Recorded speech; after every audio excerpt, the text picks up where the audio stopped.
Table Talk is not your typical D&D TTRPG podcast. We are not here to run you through our whole campaign. We're here to talk about everything else in the space of tabletop roleplay. I'm your host, Alejandra Wilhelm. And I'm also your host, Mariah Gresham. And we're your tabletop roleplay girlies.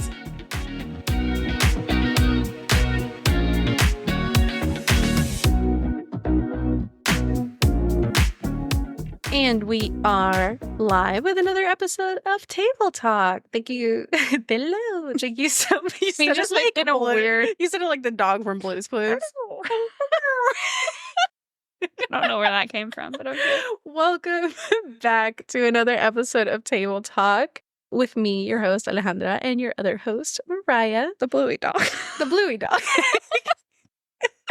Hello. Incredible. So today we wanted to talk about what are we?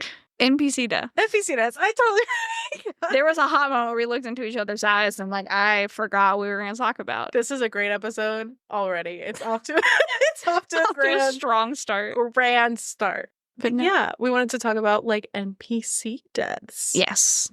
Our experiences with them, orchestrating them in your own campaign, when to kind of pull the proverbial trigger. the plug, really? Yeah. On a character. Yeah, I haven't. Well, let me think. I guess Lisette is my first NPC death in our campaign. I did kill someone last time we played at VTM. I had to. Yeah, you did. And then after I found cute art for him either, and I was like, damn, I'm sad he's dead. It's I found the art. Cute art post. I found the post-mortem. And then so I was like, wow, I wish he would have lived because he was attractive. Yeah, we were like, that's rude. Can you switch I'm like, the no, arts? We're going to sit here together. Damn it. But yeah, my first NPC death was a BBG. Mm-hmm. Which, I mean, I was prepared for her to die. Yeah. She was created if with she death hadn't in mind. died, we would have had bigger problems. Yeah. She was created with death in mind eventually. But it's interesting. I don't think Lisette is a villain that I necessarily had attachment to. No. Yeah. Because I know sometimes there's I've seen posts that are whenever you're going into a big fight with BG or something, let your DM have their moment. An end campaign. Yeah, because this is them saying goodbye to that. Lisette meant nothing to me. She was fodder. She was kind of fodder. Yeah, I feel it's Anya's arc was first, and so she was the one the first level of villain, and on the closest villain. There's still other people that are in play. Yeah. But and maybe some of those you'll have a bigger attachment to as we sort of uncover more about that organization. Yeah, I think once we start getting more into the big picture stuff that's happening, there is definitely what I have in mind as an actual big bad main guy. And the reason I'm attached to them is because I found a bunch of thirst edits of the character art that I chose. Ooh, I'm so interested. And I'm I have a very clear picture of this man. And we have such similar For You pages. So I'm have I seen this TikTok? Probably not, actually. Probably not? Probably not. It's not anything I expect you to know. Okay, interesting. But yeah, and so I'm forming an attachment to him, but because I haven't actually gotten to play him in any scenes yet, I don't think I've fully dug my claws into that. But I think that will be a character eventually, because that's really end game. That's end of probably Strixhaven. Okay. Your school career. That's who I plan to cap that off. Exactly. With. Yeah. And that's, a couple years away. Years from now. So I think I have a lot of runway for sure to start trickling him in. Exactly. But I think he will definitely hit me. I just had a wild intrusive thought about that that I'm not going to say out loud because I don't want to give you ideas. Say it. Or I was oh, what if because we're Octavia is going runs a spy organization, and then there's another spy organization called the Orink that was involved with the killing of Anya's parents. Presumably, if this person is the leader of that organization, what if there was some kind of forbidden romance between them and him and Octavia? Oh, that's spicy. Yeah, I don't know. I just had that intrusive thought out of nowhere. I don't think so. As fun and spicy. Or like there was just something, like, I don't know. There was some kind of history there, or like something. Octavia's got her own shit going on. Fair. She does have a lot going on. that I've preordained. Fair. But that would be spicy. That would be I'll write fan fiction of that at some point. Fair enough. But yeah, he's one that, like, again, another NPC that I'm like, you're destined to die, obviously, one day. Yeah, like you're not meant to like live or be reformed. For sure. But I haven't had an NPC death of like a beloved character yet. Nor have I. I think we probably will in VTM.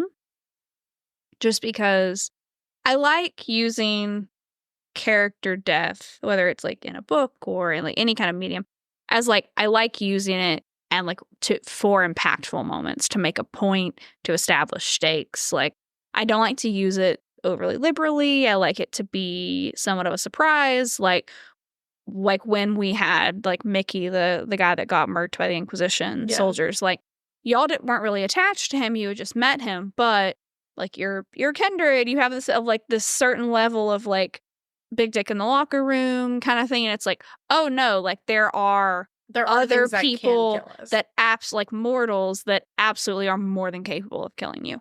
And like it was putting you in a situation to establish that and establish where you had to run. Yeah. So like you weren't, especially for like a character like Revna, right, who was used to just fighting her way out of it, even like when she was mortal, because she was a warrior when she was alive, and she still is in death. I mean, it's like, no, there are times where like you were gonna be outgunned and outmanned and you need to leave and like go out the back alley and hope nobody sees you. And so there'll be more of that. Like, VTM is so interesting because I don't have clear-cut villains, because for me, everyone is kind of a villain. Mm-hmm. Because like we're all, everyone's a monster. Everyone I play is a monster. The characters y'all play are monsters. Like, there is no like shining good guy in VTM. And so it very much is a matter of like, what side do you choose? And like who do you align with a bit more for whatever reason? It may be a very small reason, maybe because like enemy of my enemy is my friend. You may identify with their policies a bit more. You may have just a bit of latent sympathy for one side over the other. But they both have done and will continue to do horrendous things. And seeing that come out as we play more and seeing like that's it was very interesting to me to see how y'all react to that, because I don't know. Mm-hmm. Like, I have my suspicions about like where y'all will fall, especially in earlier games, but like I don't know if those like ties will remain. Yeah, true.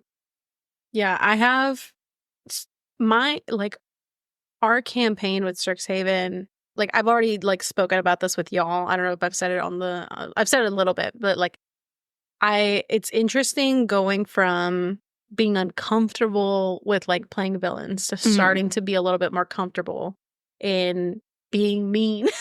Yeah, when the character calls for it.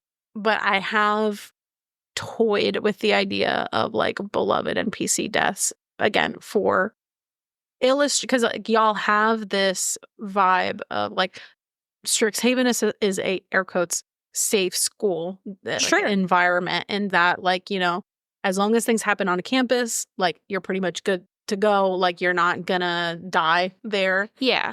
And if you're having like a normal student experience, you're generally gonna be fine. Exactly. Once you start going out of bounds a little bit, that's.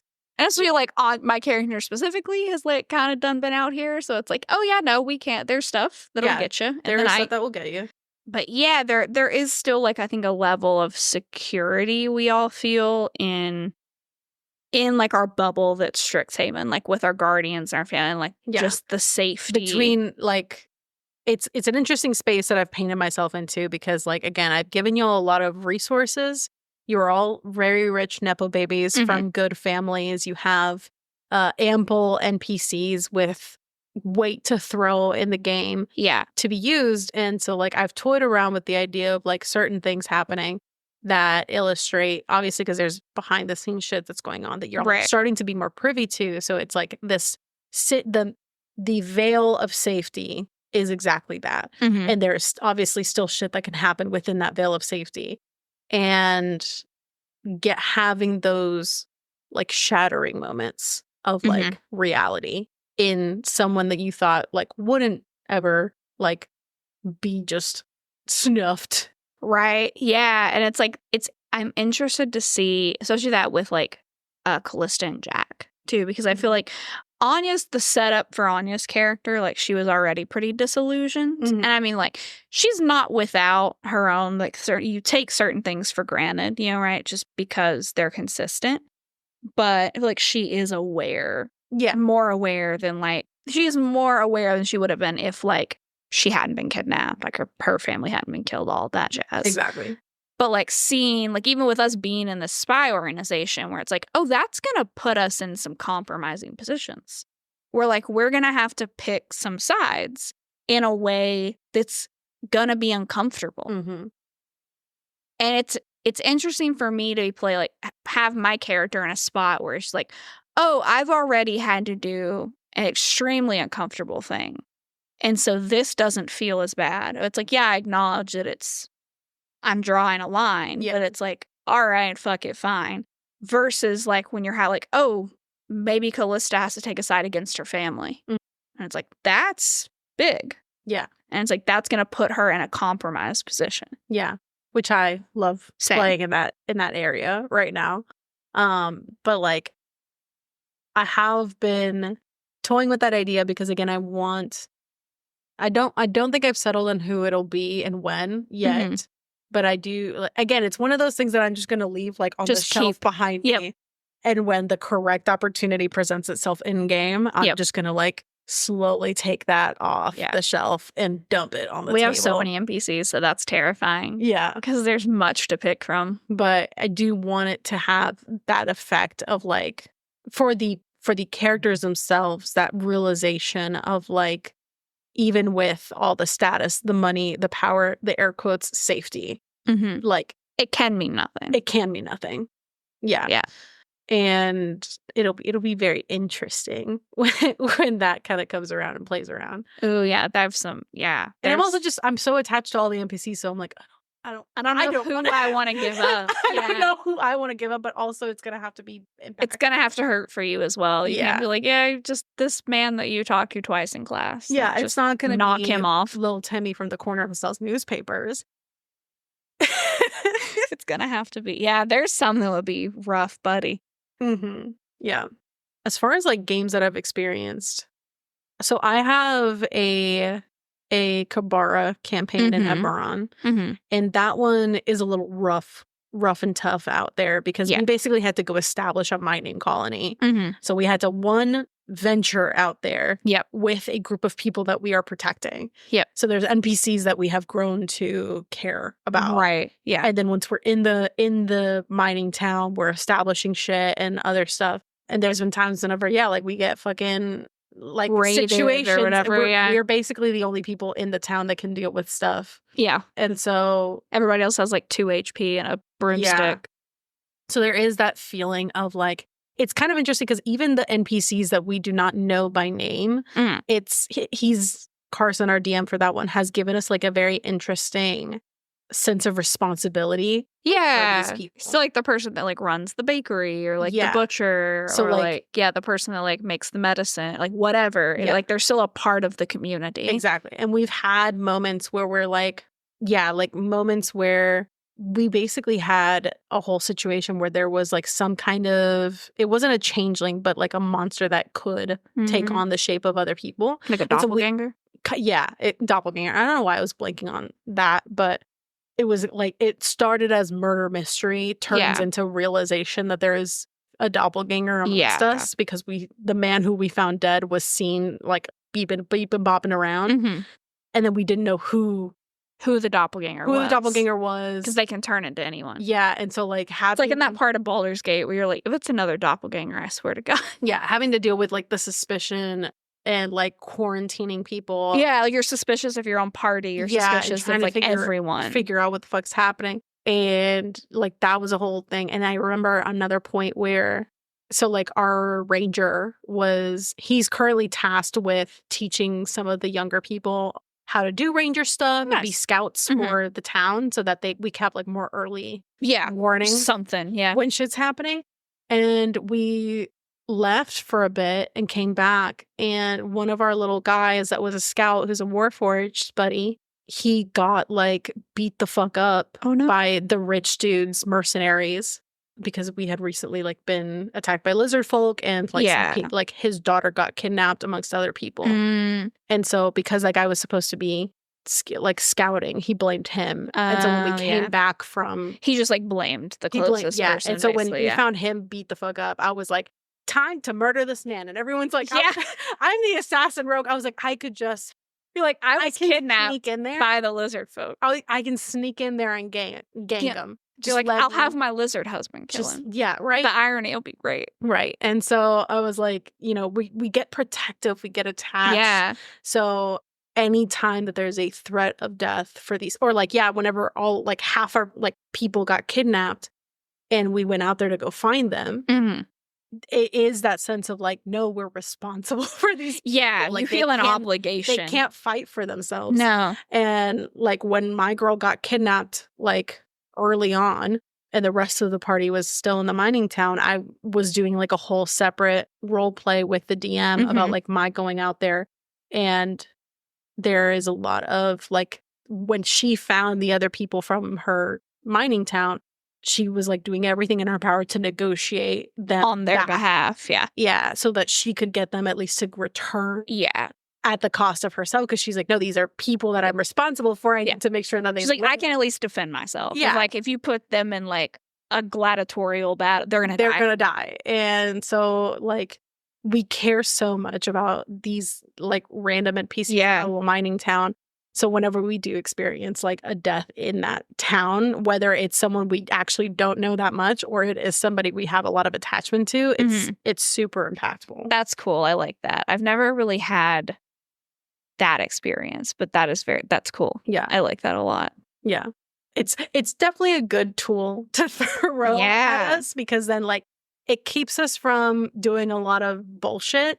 And it also makes us so stressed anytime we have to venture away from the mining town for an extended period of time, because there's like lots of stuff going on in this like jungle area. So every time we've had to leave for a bit to go rescue some of the people, we also understand that we are leaving our mining town unprotected. Like, can like a few people get like a level or two? Yeah. Like literally the whole reason we're on the train that we're on right now is because my character's like, technically I'm in a position to negotiate protection for our town with these lizard people. Fair. And that would do numbers.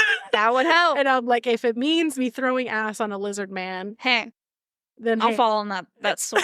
I'll fall on literal and figurative sword. Literal and figurative sword. It may come onto me.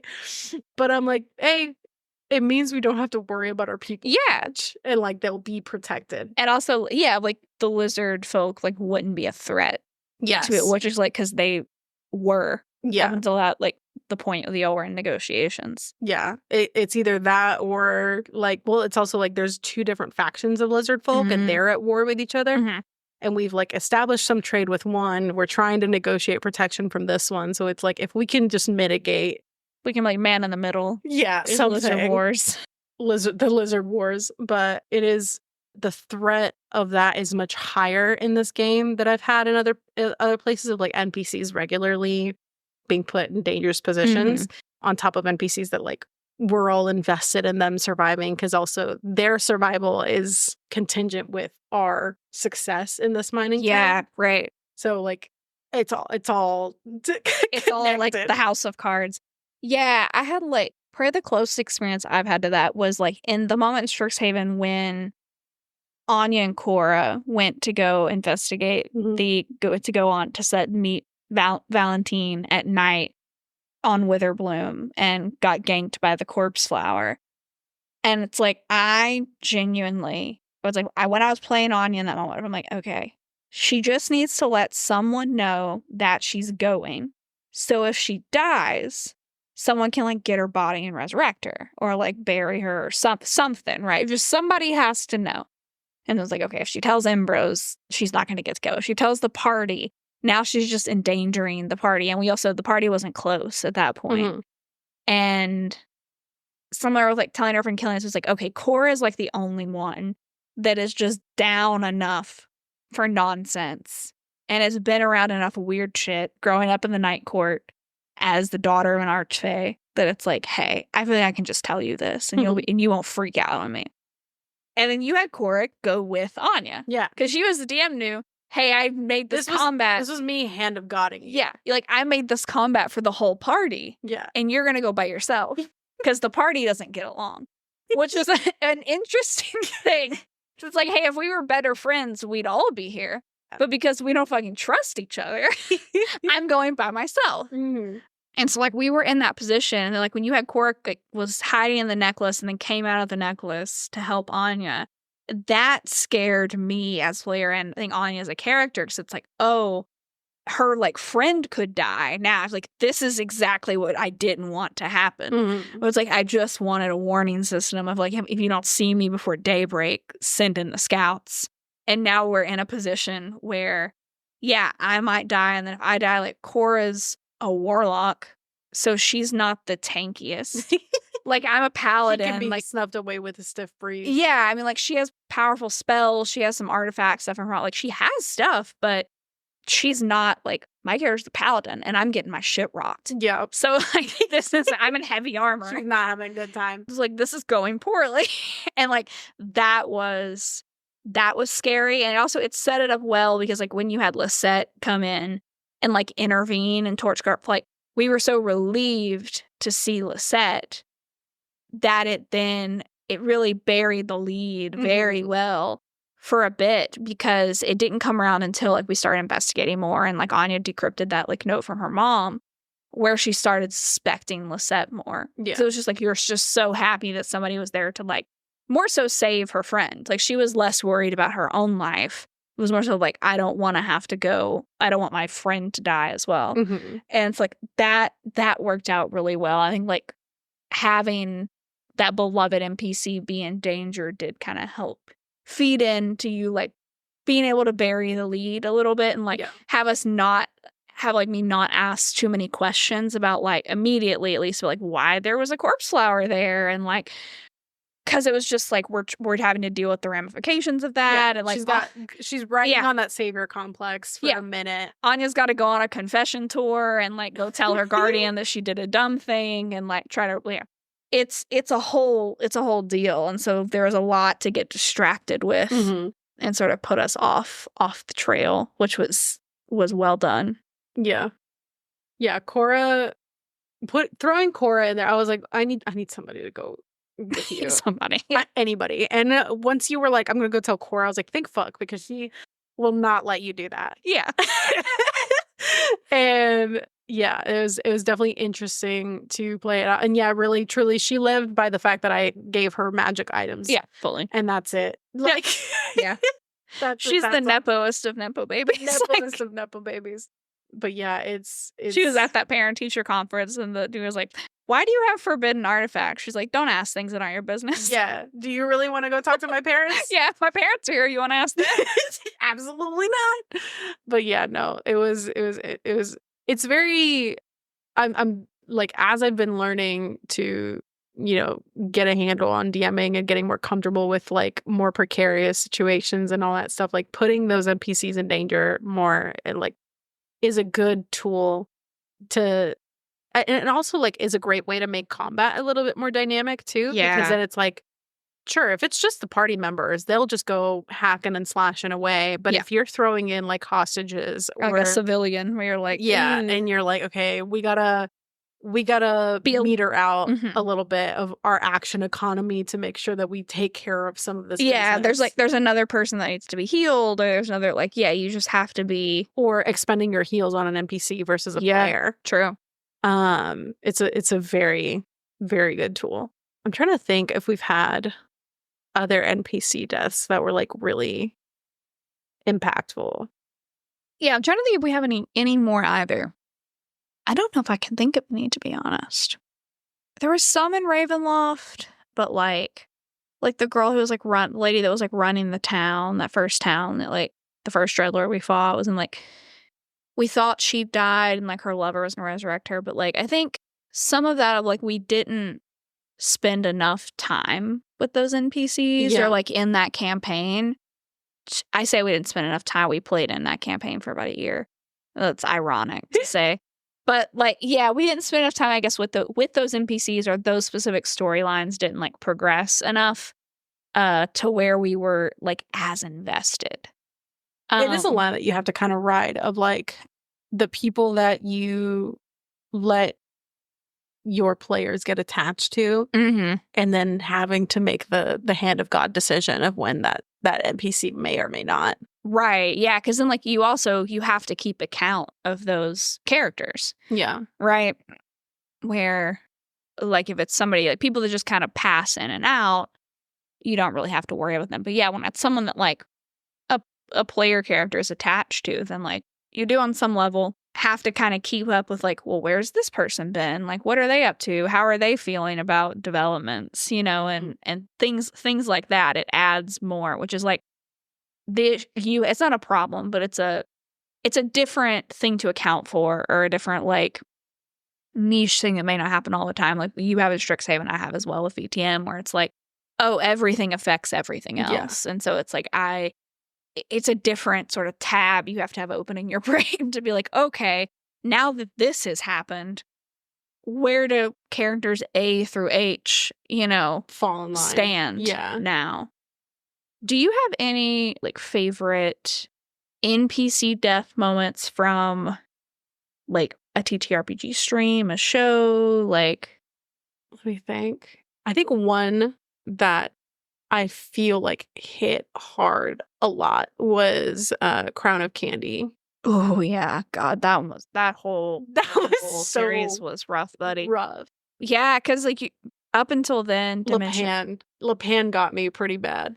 Oh yeah, Lepan, and then Emily Axford's character got me because I think one because she was like the twin. But yeah, Lepan was also rough because we there had never been like a permadeath. Yeah. So it was also that sense of security where it's like in Fantasy High, kind of similar like we were saying with Strixhaven, of like there's a little bit of sense of security there where it's like, oh no, this beautiful bunny man's gone. Murked. Melted. Yeah. It's or like I mean those are technically like player characters, but also when Lou Wilson's character like almost died when he got like heavy on the spoilers for this, when his king like got betrayed by the pushed off the wall by the cake man. And you were like almost certain he was gonna just die. Oh, because he got stabbed and then thrown. Yeah, like thrown off and he literally survived by like a health point. Yeah, barbarians. Wild. It just had to crawl. Insane, absolute insanity.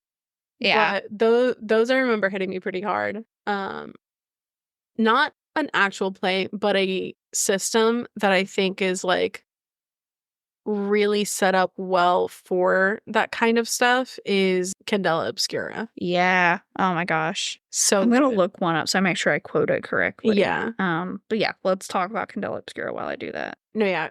Again, not NP. Well, I mean, Candela is like a very grimdark scenario. So like NPC death be happening aplenty because like there are horrors that are constantly like attacking and doing things, and that impact of like, the you don't have the safety net, anybody can go. And on top of that, the fact that like your characters have an entire mechanic for getting scars and going down. Yep. And then after a certain point, like you are just dead. Like there's not anything to be done about that. That system specifically is one that I've played that I'm like, I want to run a game. I know, same, yeah. Low key, like for like a one shot or something. Yeah. Because I feel like it'll help me get into that zone of like just marking NPCs. Yeah. Like it's the stakes are definitely like much, much higher, and you're set up as like frail humans that are trying to contend with something far more vast and like dangerous than you. So as we know, I'm obsessed with Vox Machina. Yeah. It's my love child, my everything. So I have like a few from there, but like one of them obviously spoilers for Vox Machina if you haven't seen the original campaign. Or I'll try to keep the spoilers to how far the animated series has gone. Mm-hmm. I'll try not to spoil beyond that, because there was one I was going to say that's like at the very end of the campaign that I won't.